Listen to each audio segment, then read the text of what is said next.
చూసుకున్నట్లయితే కేంద్ర ప్రభుత్వం కీలక మార్పులైతే చేసింది. చిన్న మొత్తాల పథకాలకు సంబంధించి పొదుపు పథకాలపై వడ్డీ రేట్లనైతే మరొకసారి యథాతథంగా అయితే ఉంచిందనమాట. అక్టోబర్, డిసెంబర్ త్రైమాసికానికి సంబంధించి అక్టోబర్ నెల నుంచి పట్టుకొని డిసెంబర్ వరకు కూడా ఈ 3 నెలలకు సంబంధించి పాత వడ్డీ రేట్లే కొనసాగున్నాయన్నమాట.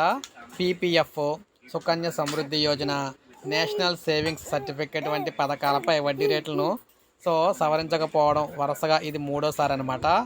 జూలై, సెప్టెంబర్ త్రైమాసికంలో కొనసాగిన వడ్డీ రేట్లే మూడో త్రైమాసికంలో కూడా కొనసాగుతాయని ఆర్థిక మంత్రిత్వ శాఖ నోటిఫికేషన్ జారీ చేసింది. ఈ నోటిఫికేషన్ ప్రకారం సుకన్య సమృద్ధి యోజన పథకంపై ఎప్పటిలాగానే 8.2% వడ్డీ లభించనుంది.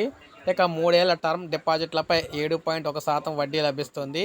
పబ్లిక్ ప్రావిడెంట్ ఫండ్ పథకానికి పీపీఎఫ్కి సంబంధించి 7.1%, అదేవిధంగా పోస్టాఫీస్ సేవింగ్స్ స్కీమ్స్పై 4% వడ్డీ లభిస్తున్నాయి. ఇక కిసాన్ వికాస్ పత్ర పథకంపై 7.5% లాభం ఇక్కడ లభిస్తూ ఉంది వడ్డీ.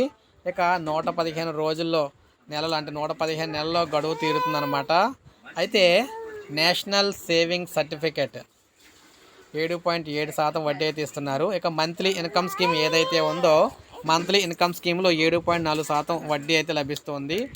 ఈ విధంగా అయితే ఉన్నాయని చెప్పేసి డిసెంబర్ వరకు కొనసాగుతాయని చెప్పేసి చెప్పడం అయితే జరిగిందన్నమాట. ఈ విధంగా చిన్న మొత్తాల పథకాలపై వడ్డీ రేట్లు అయితే యథాతథంగా కొనసాగిస్తూ కేంద్రం కీలక నిర్ణయం తీసుకుంది. ఇది మనకి లేటెస్ట్ అప్డేట్. ఒక లైక్ చేయండి, సబ్స్క్రైబ్ చేసుకోకపోతే మన ఛానల్ సబ్స్క్రైబ్ చేసుకొని ఫాలో అవుతుంది.